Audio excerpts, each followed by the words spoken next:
All right, hello everybody. Happy Bloomsday. I know this is kind of gimmicky and a little bit stupid, but I'm doing a Tiermaker video. Basically, not necessarily ranking chapters of Ulysses based on any sort of criteria of aesthetics or whatever. But I'm just gonna basically rank the chapters based off of my own personal enjoyment, which chapters I liked most when I read through the book, as well as the chapters that kind of stick with me the most. I feel like this happens a lot with people when they read Ulysses, is that they don't really look forward to reading the entire book. Most of the time, they're just looking forward to reading certain chapters, and it's usually certain chapters that stick with them, that kind of get them to keep thinking about Ulysses, and that's all well and good.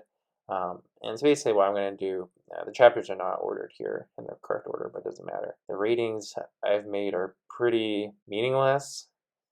Basically, I don't really have any notion of how you would rate my own preferences from like whatever S, A, B, C, whatever. So I'm just going to compare the chapters to themselves and we'll just go from there. Okay, so first chapter, Telemachus. I really like Telemachus. I think not only does it do an excellent job of setting up the rest of Ulysses, but I think it gets the method that Joyce wants for the entire book, which is combining of tragedy. So, you've got Stephen's sense of guilt, his grieving over his mom, with also the comedy, so the wild antics of Buck Mulligan, but also the historical aspects, talking about like British colonialism, conflicts between Stephen and Haynes, as well as Buck Mulligan trying to appease Haynes and get his money.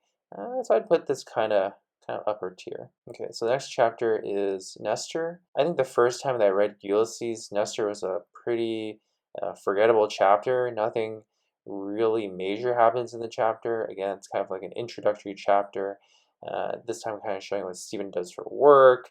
Setting up the irony of previously he said history is the nightmare from which I'm trying to awake, and now he's a teacher of history. Not only is he a teacher of history, but he has to teach little kids who grow up to become the monsters that are shown in Cyclops, for example. Otherwise, nothing really happens in this chapter. He gets told off. He gets sent on a mission by his boss to do some publishing errand. Otherwise, nothing really happens. The only thing really that sticks with me from this chapter is the riddle that Stephen talks about with like the fox sparing the grandmother or whatever. I think that's an interesting thing to dissect. It's something I would want to talk about in a future video. But otherwise, the chapter is pretty forgettable in my opinion. Okay, so now the chapter that most people that caused most people to give up on Ulysses Proteus. I me personally, I think this chapter is very beautiful uh, in the fact that in all these like really obscure, really obnoxious thoughts that Stephen has, he does have really brief moments of just like enlightened thinking, or these like beautiful images, the sand and the rocks getting crushed underneath his feet when he's walking on the beach. That moment at the end of Proteus when he looks rear regard or whatever at the boats in the ocean and he feels his loneliness or whatever. I don't know. I think Joyce is again showing here like he's pretty ambivalent about is Stephen like this completely hopeless artist, or is he a completely hopeless romantic? He kind of gives Stephen everything. I think for that reason, and also just because I really enjoy the stream of consciousness chapters, just because of how I think faithful Joyce is trying to be to the human consciousness and trying to represent that. So I would put Proteus kind of up there as well with Telemachus. Okay, and of course, Calypso chapter, probably I'd say the most famous chapter, probably the most widely read chapter of Ulysses. I think that if kids are taught any Ulysses in high school, I think they're probably taught the Calypso chapter just because it's written in the most straightforward way. For me, what sticks out about the Calypso chapter is the relationship between Bloom and his cat, which I actually think is very, very important. I'm definitely going to make a video on that in the future. But also introducing Molly. Uh, Molly basically only speaks of this chapter and then in Penelope. So I think the relationship between those two chapters is very important. And because I think Penelope is probably one of the most important chapters, that's why I also think this chapter is also very important because it introduces Leopold Bloom and his relationship and basically is the only time where he's seen together with Molly in one setting. So I would say in terms of importance, it's very important. I'd say in terms of like my enjoyment of it, I think it's funny, but I don't think it's as deep as the other chapters. So I'm gonna put it kind of in the middle. So chapter 5, Lotus Eaters. Bloom is just kind of running around doing stuff, seeing sights, buying food. To be honest, there's not much to say about Lotus Eaters. The only thing I really remember about it is the church scene, the scene where he is taking a bath, and kind of sees his genitalia rise up and all that. But otherwise, pretty forgettable chapter. I think there is an argument to be said that Lotus Eaters is, in a way, stream of consciousness, but when people say stream of consciousness and Ulysses, they're being kind of facetious because none of the chapters, except for maybe Penelope, are truly stream of consciousness. Most chapters are still free and indirect discourse. So I don't really see that much special about see anything really special about Lotus Eaters. Okay, so that's chapter 5. So chapter 6 is Hades. I really like Hades. This is the first time you're really getting to the heart of what makes Bloom such a tragicomic character. His relationships with the other men who ignore him, likely because he's Jewish. They don't see him as truly an Irish man, but also, of course, being introduced to the tragedy of the death of Rudy, as well as the death of Bloom's father. All that comes in here, and Bloom is ruminating about death. He's ruminating about life. It's all very sad, and I like this chapter a lot. I think it's probably some of Joyce's best writing. And I love how it also connects with his best short story, The Dead. It makes for a lot of interesting intertextual reading that can be done. Okay, so chapter 7, Elias.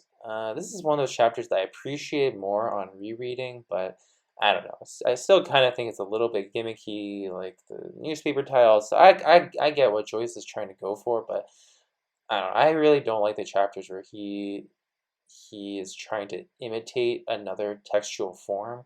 So in this case, it would be the newspaper. I don't know. I think Joyce is a little bit better than that. I think he kind of realized that too when he's in the later years of writing Ulysses, that he could go beyond that. I don't know. Elias is pretty forgettable. Yeah. Lestrygonians.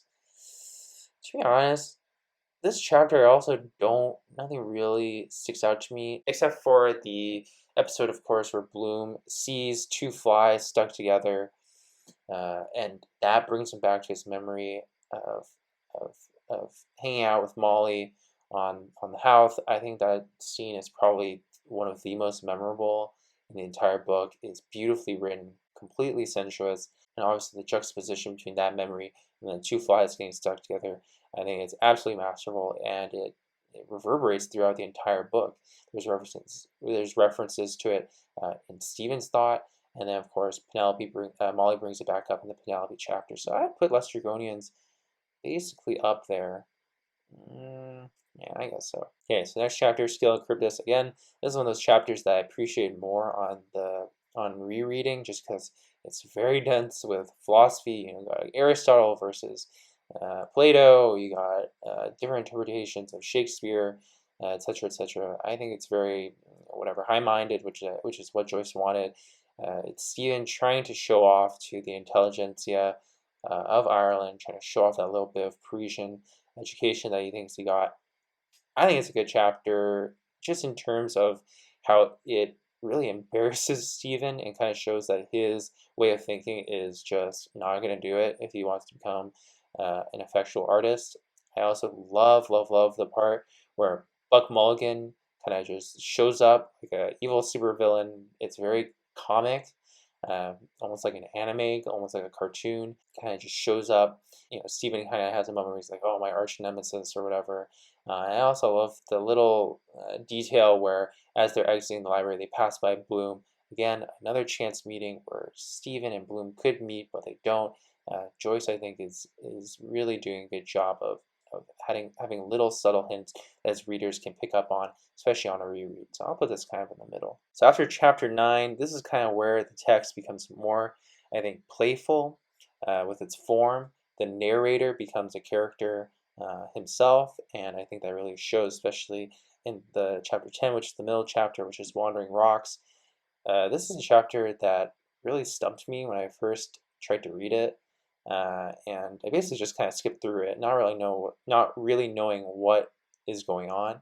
But I think that this is a chapter where it's good to have a secondary source, like the new Bloomsday book, where it'll tell you what's going on in each little segment. Because I think once you know what's going on, you can really appreciate Joyce's kind of panoramic technique, dipping into the lives of all these different people. I will never forget the scene where Stephen stumbles upon his little sister, Dilly, who's picking out the French primer and asking him if it's any good. Stephen's wondering, why does she want to learn French? And then it kind of clicks for him that, Dilly, like him, also doesn't like being in Ireland, also wants to escape. And this very sad, sympathetic moment where Stephen realized that he's kind of an asshole, and I feel like it is kind of the impetus for him to change. After scaling Charybdis, he realizes that his way of thinking is pretty impotent, not going to produce anything. But so this chapter kind of marks a change for that. So I would put Wandering Rocks up there. I like this chapter a lot. Okay, so next chapter is chapter 11, Sirens. I think a lot of people like this chapter because of its relationship to music. A lot of people like music. They like the idea of making a chapter in the style of a musical song. I, again, really don't like these gimmicky chapters. Really don't like Sirens. Nothing really happens, in my opinion, of note in terms of like character development, plot development. I think it's really just Joyce trying to do his pyrotechnics, and I don't know. I'm not that impressed. So Cyclops, I think Cyclops is definitely one of my more favorite chapters. So I am kind of tempted to put it here at the top. I think Cyclops is just Joyce at his best. He's got a method. He's got the encyclopedic eye, which kind of explodes and is parodic and goes through all these different styles. But then you've also got the myopic eye. It's very focused and nationalistic, kind of very, very racist, frankly, anti-Semitic against Bloom. But Joyce does a very good job of pairing the two cyclopic eyes of Cyclops. I really appreciate the technique. I love this chapter just because of the massive amount of redemption that Joyce allows Bloom to have. Before this chapter, Bloom is a pretty comedic character, but in this chapter, you really see his humanism. The famous lines, what is a nation? A nation is a group of people who are living together. What is the word known to all men? Bloom announces here it's love. That's the main theme pervading all of Shakespeare, pervading Ulysses, is the power of love. I think Cyclops is just a great chapter to study. I know it's extremely difficult, but I think once you get it, it's very rewarding, and it keeps on being rewarding. This is one of those chapters that I said, everyone revisits their favorite chapters. This is definitely a chapter that I love to revisit. So chapter 13, Nausicaa, is kind of it's a ridiculous chapter. It comes after this amazing redemptive Cyclops chapter, and then all of a sudden you have a chapter where Bloom is masturbating to an underage girl. Joyce wanted this to happen, this kind of feeling of upsetting expectations and then upsetting them again, but I kind of know what Joyce is going for here. He is, Bloom is talking about love, the power of love, and now Joyce wants to attack what he feels is a superficial, shallow form of love, the kind of love you see in Madame Bovary, Romeo and Juliet, the ones that you see in romance novels. Joyce here is going for all that. I think he does a very good job, and I like the juxtaposition between that as well as religion, as well as the Catholic Church, which is featured strongly here. Joyce does a very good job of not being so over your head with criticism of religion. He does a very good job of tying it very subtly within whatever is happening in the book. So I'm going to put Nausicaa in the middle. I think Nausicaa is good. Obviously, it doesn't have that much in terms of character development that really sticks with me, but also, like the scene where the rockets are blowing up and they're orgasming. Come on. Like, if you listen to an audiobook, you just cannot forget the sound of the narrator basically orgasming as you're reading. It's an experience. Okay, so after Nausicaa comes, I would say the hardest chapter in Ulysses, Oxen in the Sun. Uh, the setting switches to a medical school. You got Buck Mulligan and his medical school pals. You got Stephen there. They're all getting drunk, basically not taking care of patients. I think it's weird because the setting and the content seems very out of place. Bloom just kind of shows up magically, and then somehow, it's kind of a convoluted way in which he meets Stephen. Of course, the form that Joyce takes with the evolution of the English language, mirroring the evolution of the fetus. I don't know. I don't think it really clicks with a lot of people. I think most people kind of just skip around with it. Again, even on a reread, I kind of, this chapter kind of misses me. It doesn't really connect all that well. I think that the styles of the English language that he chooses are not, those are things that don't really carry on for a long time just because they're so embedded in those time periods. But basically, I think only scholars really appreciate this chapter, so I'm going to put it kind of down here. Although, as a medical student myself, I find this chapter very interesting. I don't know. Even then, I'm not that attached to it. So, Big Bad Circe chapter, over 100 pages. Everyone knows this chapter. It's crazy. It's in the style of a play. I think this is where Joyce is really cashing in on all the Shakespeare stuff that he does in the previous chapters. And of course, this is the chapter where Bloom and Stephen meet. They go on magical, hallucinatory adventures together, revealing all the things that are sitting in their subconscious, desire for BDSM on Bloom's part, as well as desire to turn into an animal, into a woman. Then Stephen, of course, with his own grief and guilt kind of boiling to the surface, mixing with his own guilt about his sexuality, with his religion and all that. I mean, I like Circe. I think it's always an adventure to read. Me personally, nothing really sticks that much emotionally, except for the ending where Bloom, of course, sees Rudy's spirit rise from Stephen's body.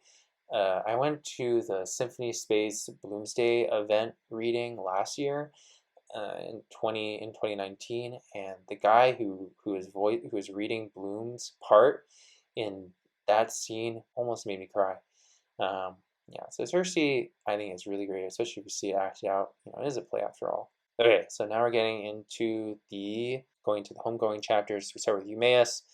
I think, again, a lot of people kind of shook off this chapter just because, again, nothing is really happening. It's supposed to be a chapter that is associated with older age, being fatigued. You just had the intense sexual hallucinatory experience of Circe, and now everyone just kind of wants a drink to rest and all of that. So Eumaeus, again, very plotting in its narrative. The narrator is kind of just saying things that don't really make sense, kind of ranting. Nothing is really happening all that much. You got the sailor who had some whatever conflict, but in the end, nothing really happened. So I feel safe with putting Eumaeus kind of in the lower tier. Okay, so Ithaca. This is a chapter that I think kind of divides people when they first read it, because obviously it has that kind of question and answer.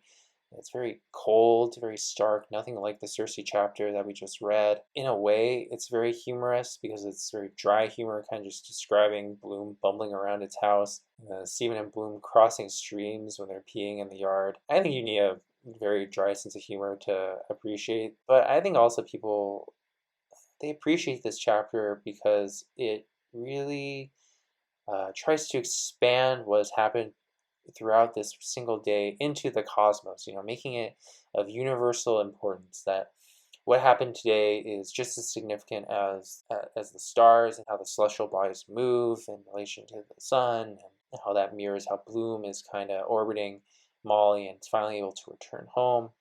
For this reason, I think Ithaca has a lot of meaning in it. I just think it's easy to ignore it when you're kind of at the end of Ulysses. You just want to get it done. Definitely a chapter that you need to reread and kind of take time to appreciate. Okay, so obviously Penelope.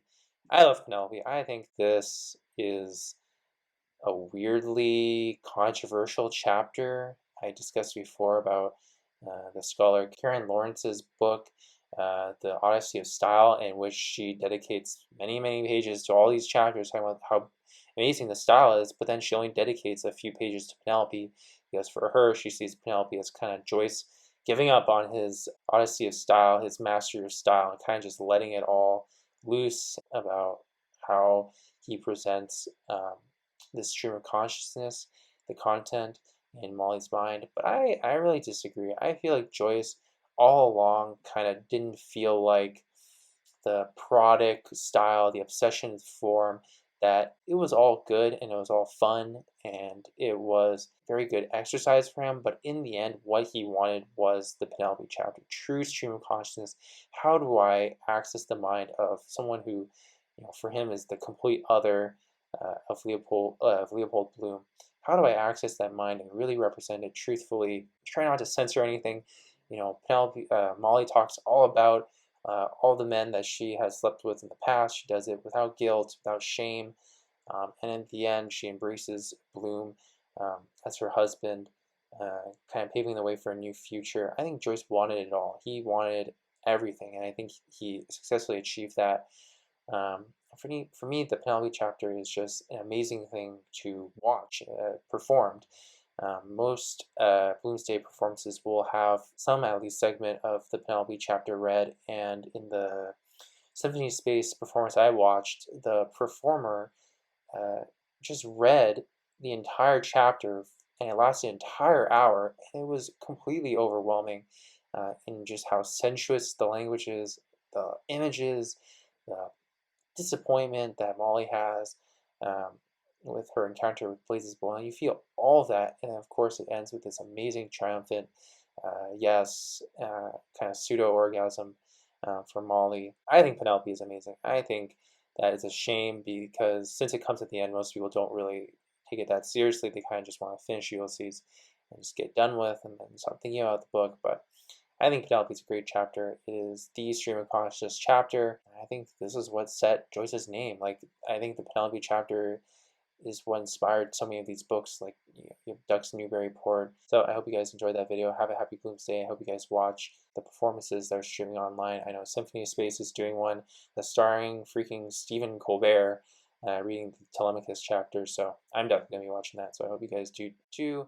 I will post links to this Tiermaker. So if you do it too, you can send that to me so I can see how you guys rated your chapters too.